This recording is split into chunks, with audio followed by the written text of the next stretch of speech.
Welcome to another one of our amazing DMCs. Ladies and gentlemen, without any further ado, it's Chaz. Done.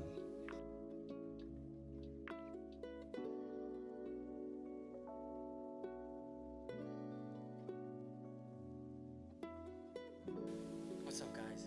How you guys doing? What's happening? What's happening? um, so, I woke up this morning feeling quite under the weather, so today I might be a little bit rusty, but just bear with me. We're going to get through the contents and stuff today. For the most part, firstly, I want to start off by just letting you guys know that so last year I basically created almost like a course, if you want to call it that, but I didn't kind of fully go through with the launching of it and stuff like that. So based off the contents and stuff today, the people that are joining us, we're going to give you that course for free, as long as you just give your emails to the team at the back at the end of this.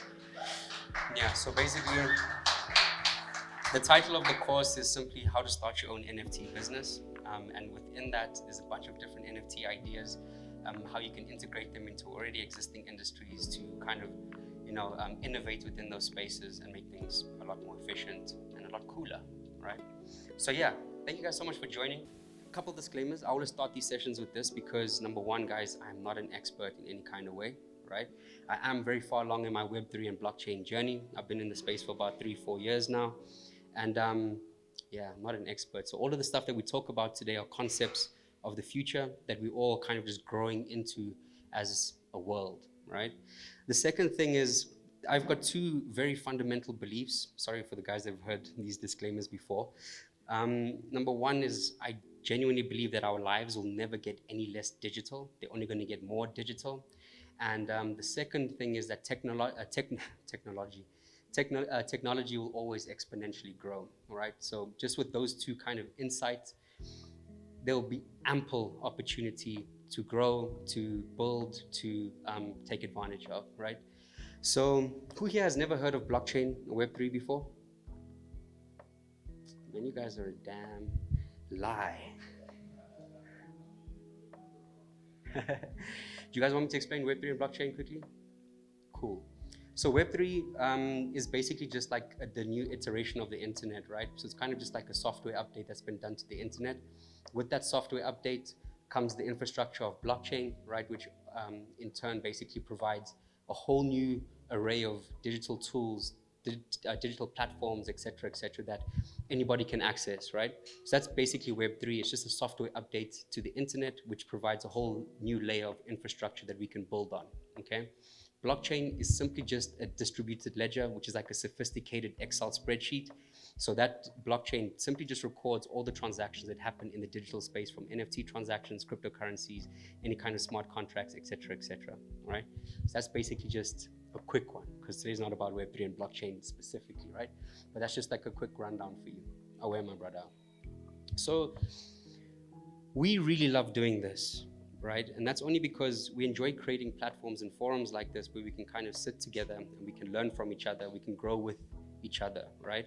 So these are very complicated and very complex concepts, right? And the more we engage on them, the more we understand them, the more we can, actually use them in real life, right? So platforms like this are incredibly important to us. We really enjoy this. Again, the power of community, us kind of learning together, growing together, and therefore prospering together is something that we're really passionate about. So yeah, we're so grateful for the people that do come through to these sessions. So today I'm going to talk about Web3 entrepreneurship, okay? And Web3 entrepreneurship is basically just this idea that there's so many more opportunities with all of these new emerging techs that are coming into play.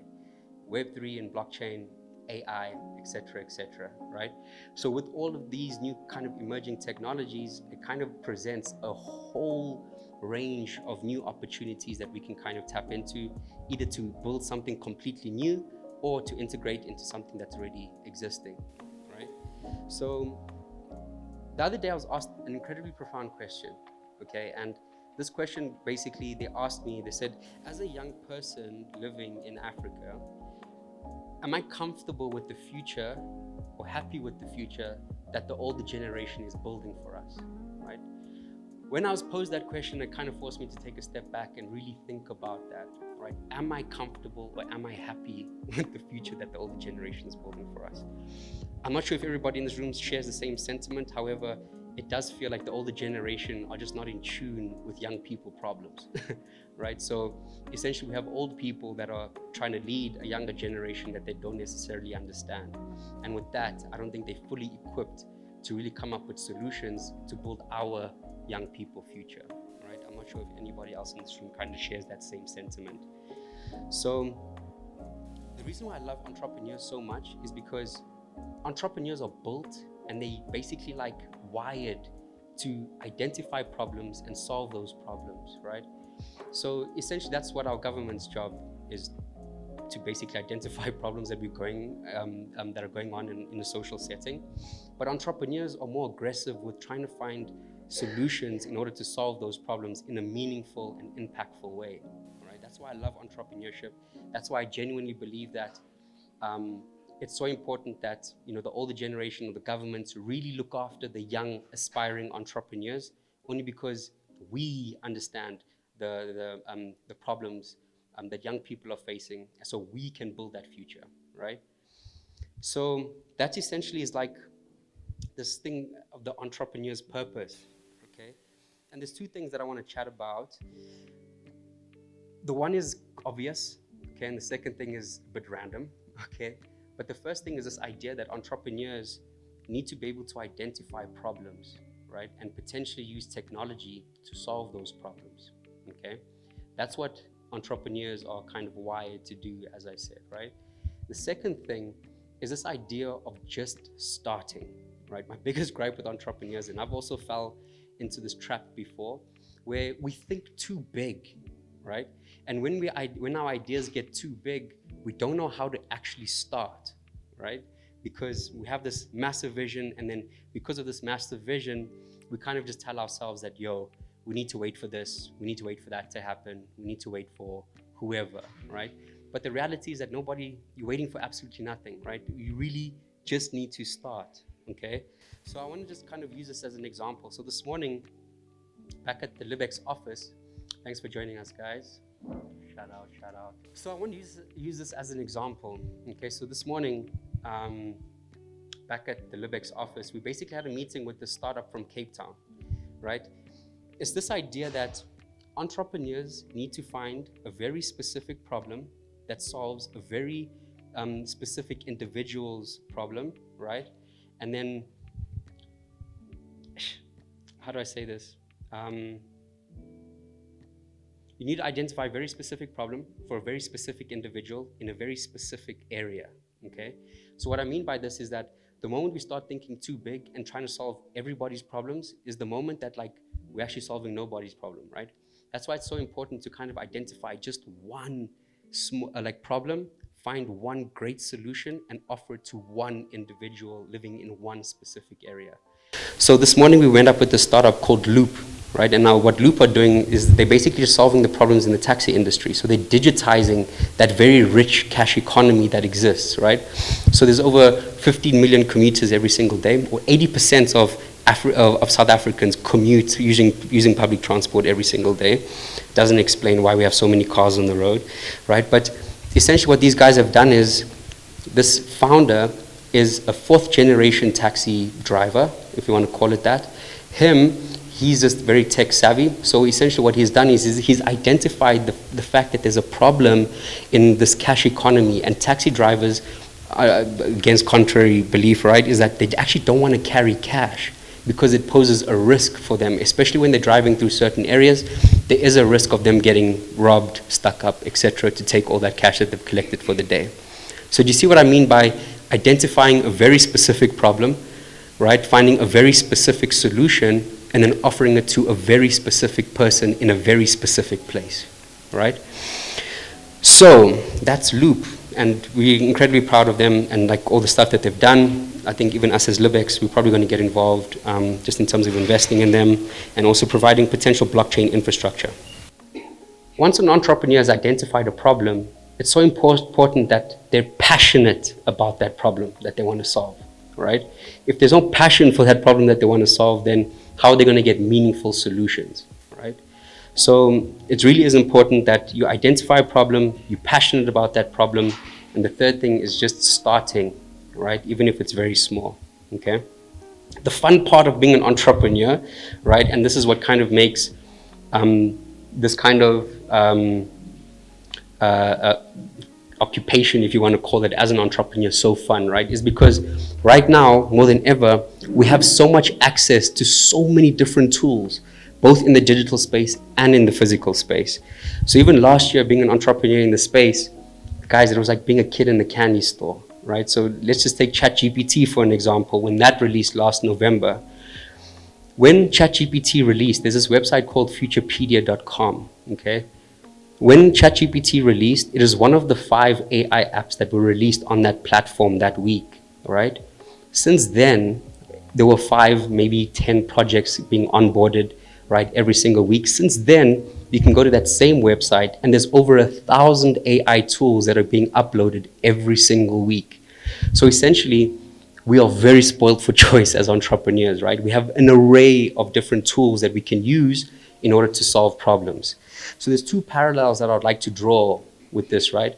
Entrepreneurship is no different to being a craftsman, right? When a craftsman walks into their workshop, they see a bunch of different materials and they see a bunch of different tools. Now the craftsman then thinks, okay, cool, this is what I need to make in order to solve a problem, whether it be a table, whether it be a chair, whatever it is, right? And essentially what the craftsman will do is he will assess all of the materials, he will assess all of the tools, and then he or she will slowly start to piece things together in order to build that vision. And it's the same thing with entrepreneurship. We assess the landscape, we assess all the materials that we have, both digital and physical, and then we essentially then piece those tools together in order for us to actually solve a problem. The second parallel that I'd like to kind of draw is this idea that like entrepreneurship is no different to being a sportsman. The more you do it, the better you get at it, right? So this idea of that, like, yo, if you're practicing to be a basketball player, you need to shoot 1,000 shots, every single day in order for you to improve. It's the same thing in entrepreneurship. The more meetings you organize, the more problems you try to solve, the more people that you network with, the more everything, right? It's the same thing. The more you do it, the better you get at it, right? There's also this saying that, like, you can't read about push-ups. Like the best way to actually get good at push-ups is actually just doing them, right? But you can't just read about doing push-ups. It's a little bit useless, if you know what I mean. So those are the 2 parallels, right? Entrepreneurship is no different to being a craftsman, and entrepreneurship is no different to being a sportsman, okay? We're all building something. So I also want to just kind of circle around to this idea of being a craftsman, right? Is that as entrepreneurs, like I said, we think very big. And sometimes that kind of cripples us too much, right? Because when we think too big, which I I encourage, right? It's always good to think big, but then it's important to reverse engineer what that idea is and actually then identify how to actually start in small pieces. So it's almost like you're trying to build this picture, right? And the best way to build this picture is simply just focusing on the very small things that essentially build this bigger picture. Now, in that building process, and even with starting small, it's important to deploy an aggressive amount of patience, okay? This is sounding like an entrepreneurship pep talk, right? But yeah, that's it. Start very small, piece things together to build that bigger picture, and deploy an aggressive amount of patience within that, okay? So, there's this idea of like an entrepreneur, or I'm gonna say you versus the landscape. Okay, so who here has heard of the .com bubble crash in the early 2000s? Cool. So you guys haven't heard of it? The .com bubble crash? Okay, cool. So essentially in the early 2000s, this was now obviously a couple years after the introduction of the internet, right? So now everybody who was an entrepreneur at that time basically saw the internet as an opportunity to build on, right? So literally, there were thousands and thousands and thousands of internet companies that were popping up every single week, listing themselves on the stock market, etc., etc. During that adoption phase, all of the stocks of pretty much all of those companies were literally just climbing like crazy, right? Because it was the new craze. It was like the new in thing. Kind of like if you were to invest in an AI company last year towards the end, you probably would have done well. And that's the kind of thinking that these guys also had. So essentially, the dot-com bubble basically got so freaking big, right? And they realized that, the space is quite saturated. And that's where this bubble, they call it, basically burst. Once that bubble burst, every single tech company's stock dropped 95%, okay? That also kind of speaks to what just happened with crypto last year, the year before. And so that's why we say, this Web3 bubble has officially burst, right? And that's when all of the cryptocurrencies basically fell 80 to 90% and haven't necessarily recovered since, okay? But there's a parallel that I would really like to kind of drive home with this idea that I'm going to use like Amazon as an example, right? So I watched this interview with Jeff Bezos. And what he was saying is that during that time of the dot-com bubble burst, right, his stocks were sitting at $106 a stock. And then within that bubble burst, the Amazon stocks went all the way down to $6 a stock. That's a 95% retracement, okay, which is quite hectic. And to be honest, if I was a CEO of a company that did that, I think I would have been stressed, right?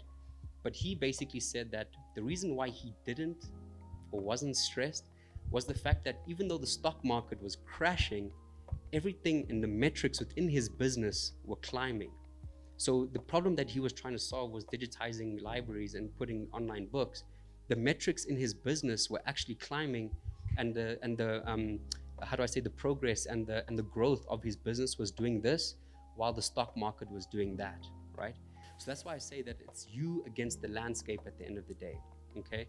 Don't focus on the landscape, just focus on the problem, okay? Because at the end of the day, anyone who starts a business wants to see the metrics in their business climbing. But if the market and the industry that you're in, like the industry that we're in, crashing like that, it's just important to always be attached to the problem that you're trying to solve so the landscape doesn't mess with your emotions. You know what I mean? So yeah. Okay, that was all the theory stuff. Now I think let's get into some practical things, right? And I think that's what everybody's here for.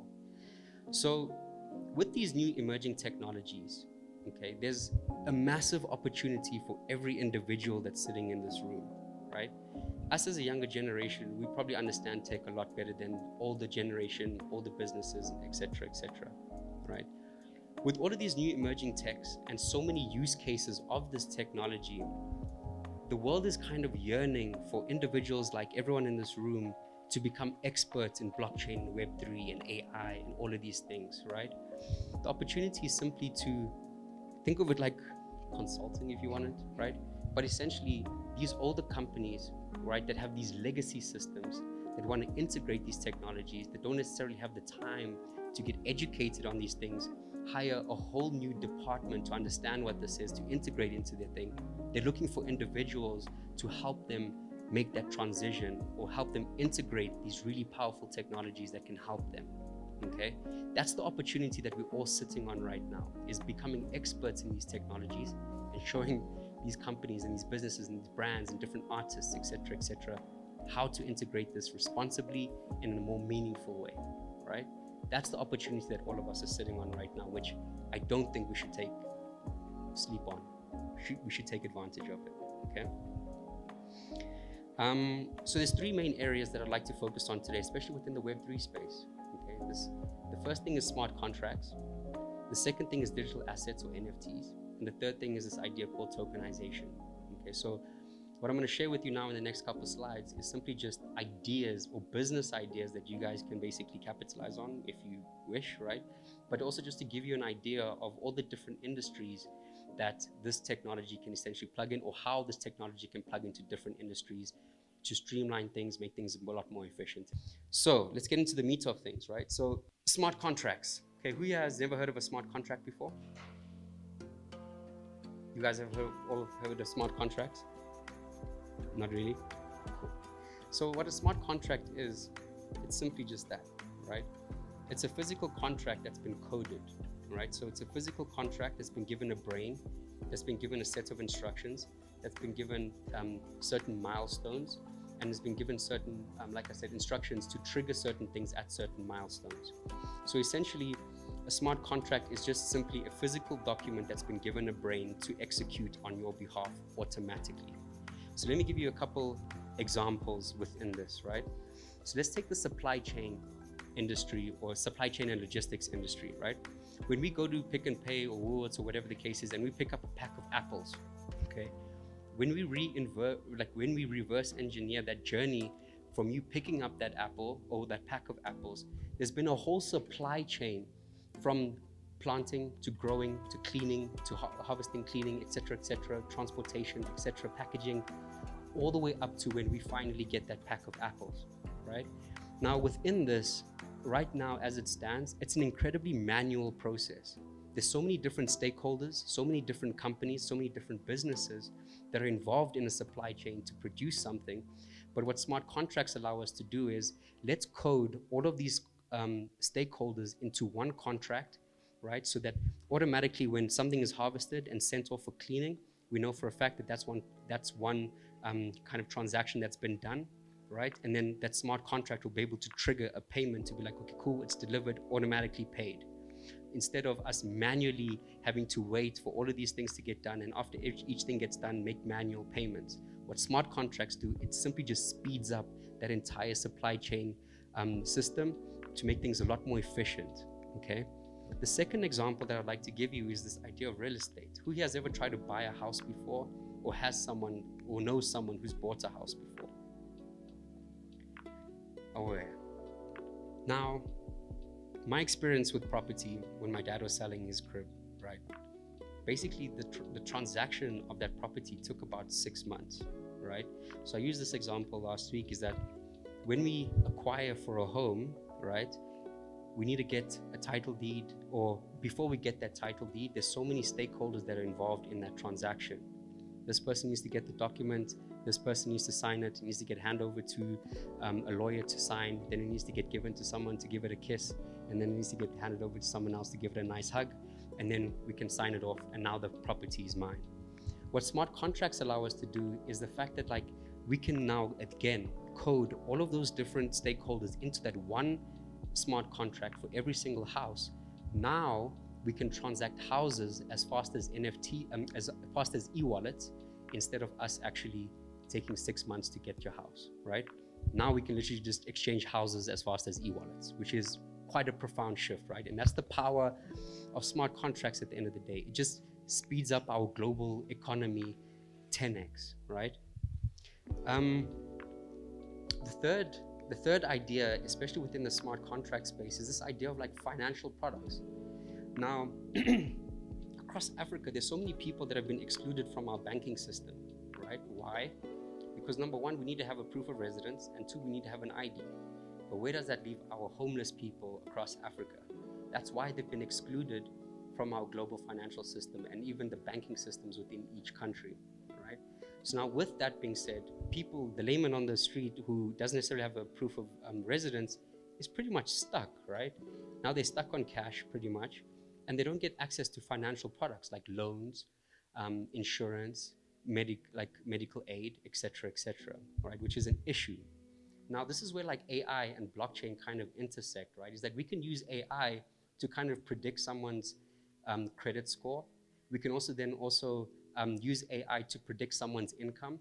So especially if it's like a fluctuating income, for an example, the AI will basically be able to predict how much money they're going to make over the next 12 months. Now, with that kind of track record, we're basically then able to trust people more in order to lend them money. So in the decentralized finance space, we can now create a whole array of new financial products that everybody who is excluded from our traditional banking systems can now essentially partake in getting loans, business loans, help them grow their business, help them start something, get medical aid, get insurance, etc., right? So essentially what smart contracts are doing is that it's simply just using AI in order to predict someone's income or someone's credit score. And then what decentralized finance does on the blockchain is that it's simply just people get granted certain funds, and that smart contract then keeps up with that person in terms of those repayments, etc., So it's completely decentralized, run by no one, only under the influence of smart contracts, okay?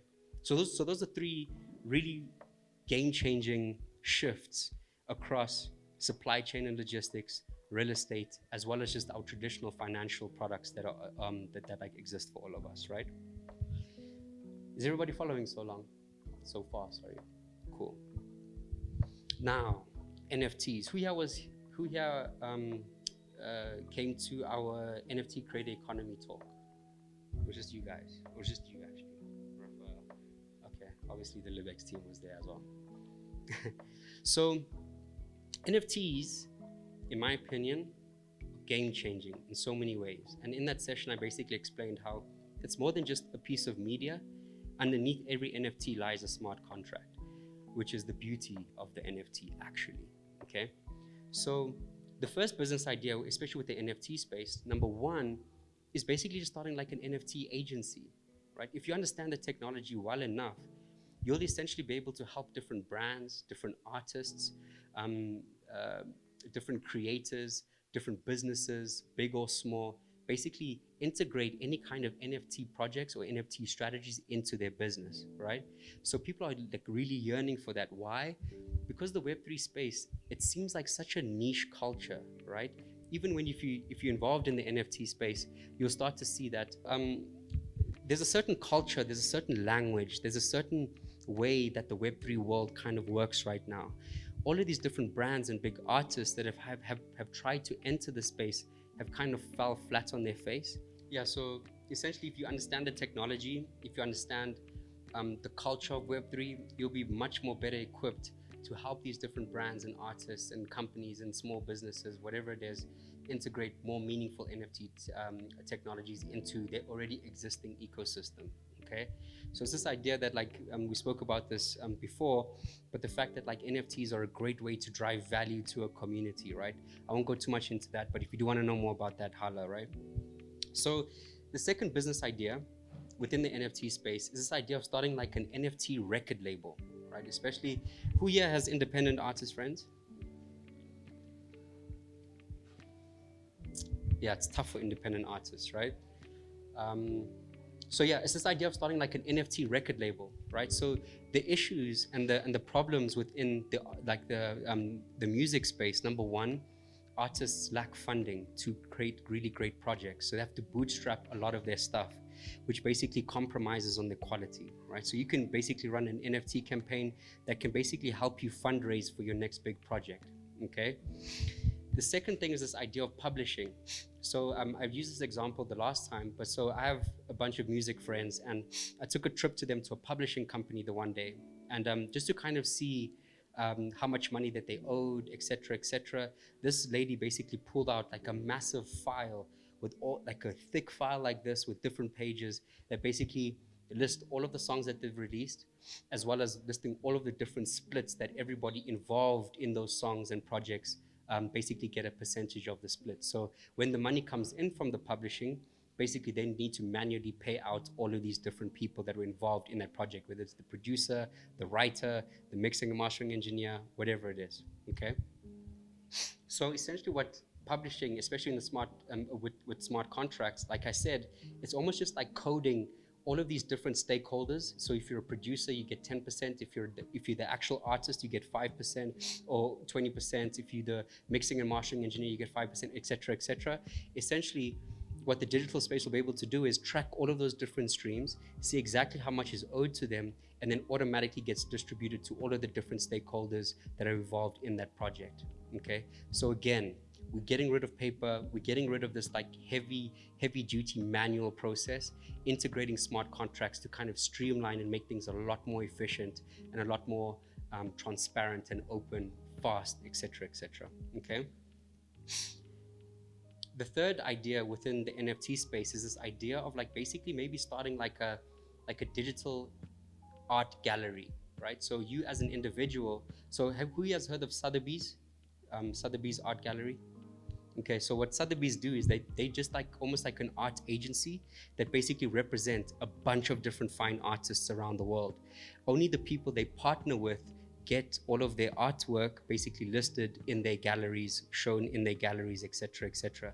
What we could do is we can digitize this, right? So we can partner with only fine artists that you guys really like, And then you can basically create like almost a platform where they can go and share all of their digital artworks, all of their fine artwork that people can kind of buy.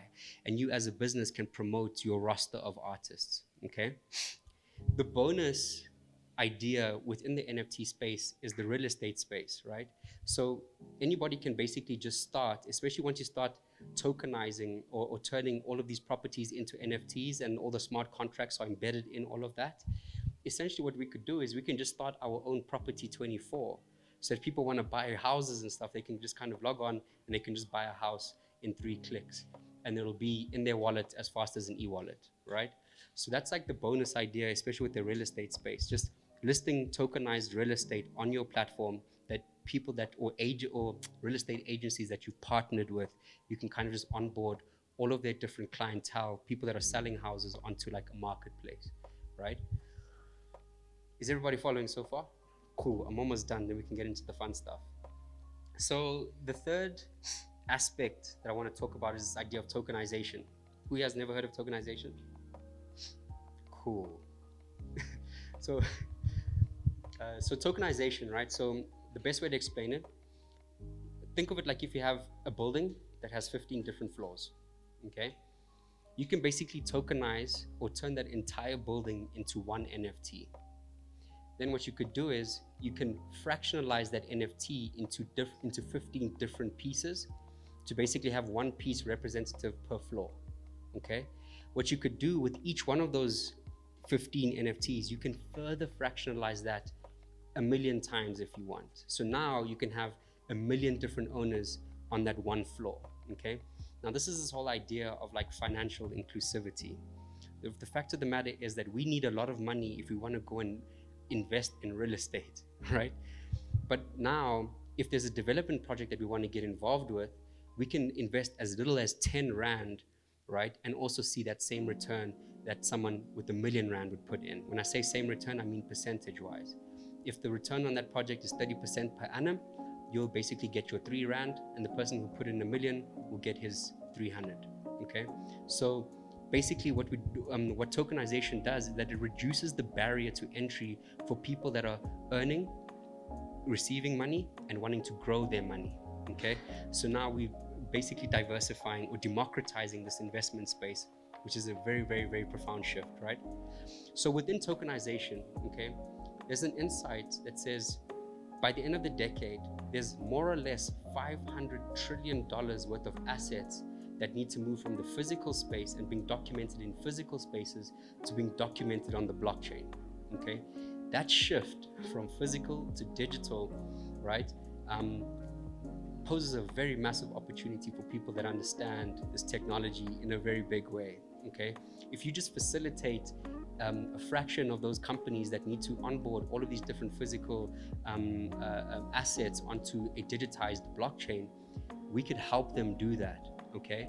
So there's 2 things that tokenization really does. The first thing is that you're able to tokenize any development project. So if you're building student accommodation, you can tokenize that project, right? And after you've tokenized that, the second thing is you can then offer fractionalized ownership to anybody who wants to invest with as little as 10 Rand into that development, okay? So now, for the guys that have been at my sessions, now my friend who stands at the corner of Spa every day, he can now take his 10 Rand, he can put it on the platform, on the tokenization platform and start investing in real estate with as little as 10 bucks, sometimes even $1, right? So that's the power of tokenization. So he has 2 really good examples of how you can basically facilitate tokenization of all of these physical assets. Number 1 is the tokenization of real estate developments, which is like I've just said.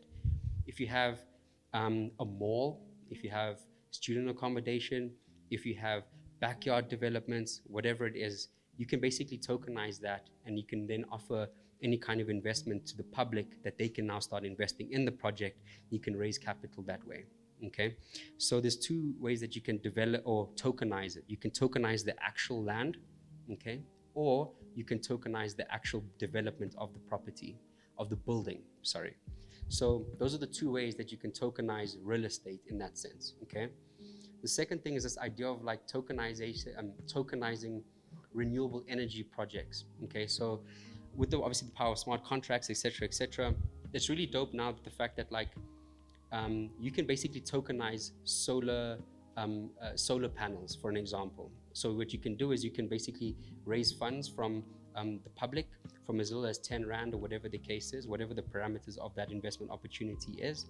And then you'll basically be able to take that money, install any kind of solar things, solar panels on any one of the buildings. And then the return on that, right, where people are buying the excess electricity from that, all of the revenue from that can be distributed back to the people as a return on investment. Okay, so that's also another way. These are also a bit of like complex concepts, right? But even today, even us at Libex, there's companies in Cape Town as well that are already tokenizing these different projects. So we also have about R1 billion worth of projects that we need to raise for on our tokenization platform over the next 12 months. So we're going live with all of our different campaigns within Q4 of this year.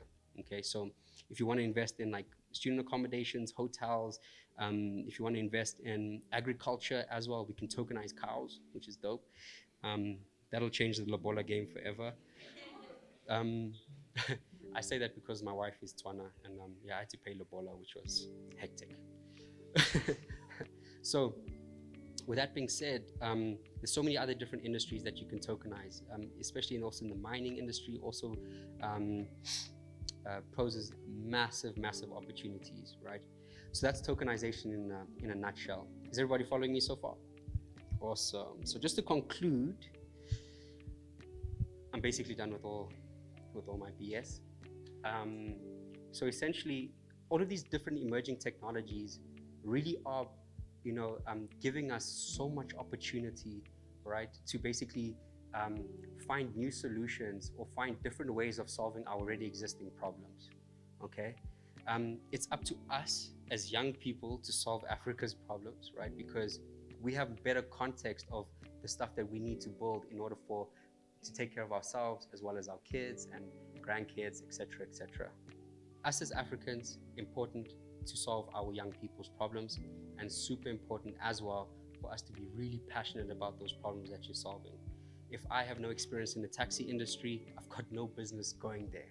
But our friends at Loop, for an example, are 4th generation taxi owners, right? Who have now, passionate about that space, seeing they have generations of experience, are able to solve those very specific problems, right? And lastly, and most importantly, again, my biggest gripe, just start, reverse engineer your big ideas and just kind of see what are the small steps that you need to take in order to build the much bigger picture, right? But just starting and just getting off the ground is just something that like cripples a lot of entrepreneurs across our continent and around the world. We're just incapable. We're very capable of thinking of big ideas, but we're very incapable of starting small, right? And that shift needs to happen. Guys, thank you so much for listening to me. I really appreciate it. Do you guys have any questions for me? Amazing. Oh, Raphael. Oh, I'm joking.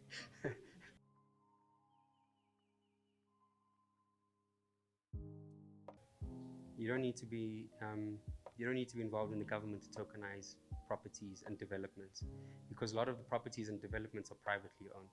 So they look for private investors to get involved in all of these different developments and purchasing of land, etc., etc. You don't necessarily need government's thing, but the parameters is that we do a lot of due diligence on everyone who wants to come and list a development project on our platform. We do a bunch of due diligence to see, we actually go to the land and be like, okay, cool, this land actually exists. We look at the floor plans, we look at the projection plans, we look at everything, right? So on our side, we also do our due diligence with a bunch of different stakeholders. Number one is Schindler's, which is like a massive law firm. I'm sure you guys have heard of Schindler's.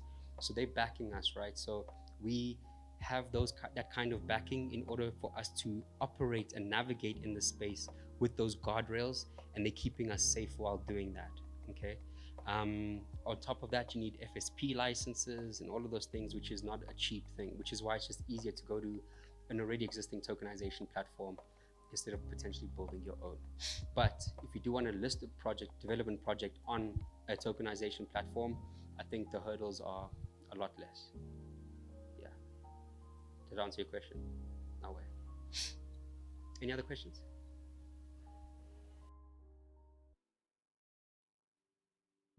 Libex Quota is one. There's other platforms like Easy Properties or Easy Equities, sorry. There's another platform called Strike. There's a company in Cape Town called Moment. So yeah, these are all of these different types of tokenization platforms where you can invest in fractionalized ownership. So us at Libex, like we are very dead set on this idea of financial inclusivity, right? So when you go to Easy Equities, for an example, I think the minimum amount to invest is like $1,000, right?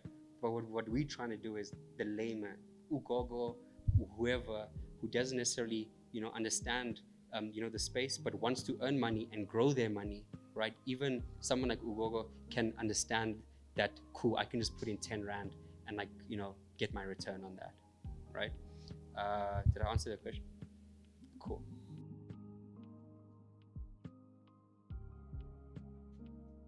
So I know a lot of friends that have signed to record labels and their career went nowhere. So signing to a record label isn't the be all or end all, okay? After a year, they all got dropped because they weren't producing results, okay? It's not to say that the quality of their music wasn't up to scratch, but it was more so every artist has a duty, is to build their audience on their own. Build your community of people that really enjoy your music, because that then essentially creates the demand, okay? You can sign to a record label, those conditions. So one of my friends, right? I don't know if I should name him, but essentially he was signed to a record label, a big one at that time. And we were sitting with him, and now we knew how much he was getting paid for the project that we were working on. So we knew what his fee was, or the budget for him was, okay? When we sat down with him on that shoot day, we were getting to know him a little bit more, etc., etc. And one thing he told us, he was like, bro, I had to sign to a record label. Why? Because he's from KZN. He's from the rural areas, like the villages in KZN.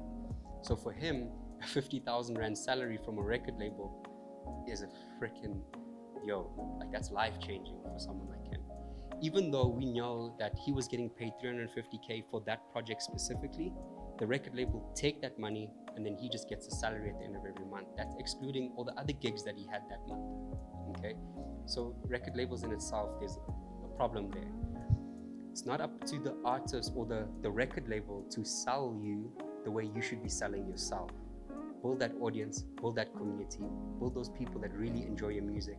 So whether you choose to go independent or you choose to go in a record label thing, you'll sell either way, I don't know if I answered your question, bro.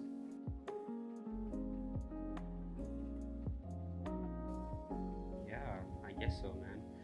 I don't think I'm educated enough to speak or answer that question, but yeah, in most cases, it is expensive to buy yourself out. That's why sometimes it's better to wait that contract out, But the thing with everybody can learn from Mayweather, right? In the exact example that you gave is that he made that switch. He was like, screw me being part of a sports management agency, let me start my own promotions company, right? So every single fight that Floyd Mayweather fights at, his company is the one who's putting on the actual boxing event. So basically, instead of now Floyd Mayweather basically getting, his purse money, so him just getting paid for that actual fight, he's also taking ticket money at the door now, which is why Mayweather is like that, right? Again, so I mentioned this in the seminar last week, is that when you get into these situations, it's important to steal with your eyes, right? Get into a sports management thing like Floyd Mayweather did. He looked at the landscape and he was like, I can do better than this. You steal with your eyes. You look at the infrastructure. You look at the people that are needed. You learn from that kind of infrastructure, and then you kind of buy your way out or wait your contract out and then start something from a much more experienced point of view, understanding, cool, I know for a fact this is going to work because I've seen it with my own eyes. I've been in that eye of the storm learning, But yeah, to answer your question, I don't think I'm too educated to speak on that. But yeah, it's either you buy yourself out, which is expensive, or just wait. No. Any other questions, guys? Cool. We're done. Ladies and gentlemen, thank you so much. Thank you, guys. Thank you for coming. Travel home safe. Please be safe. Peace, peace, peace.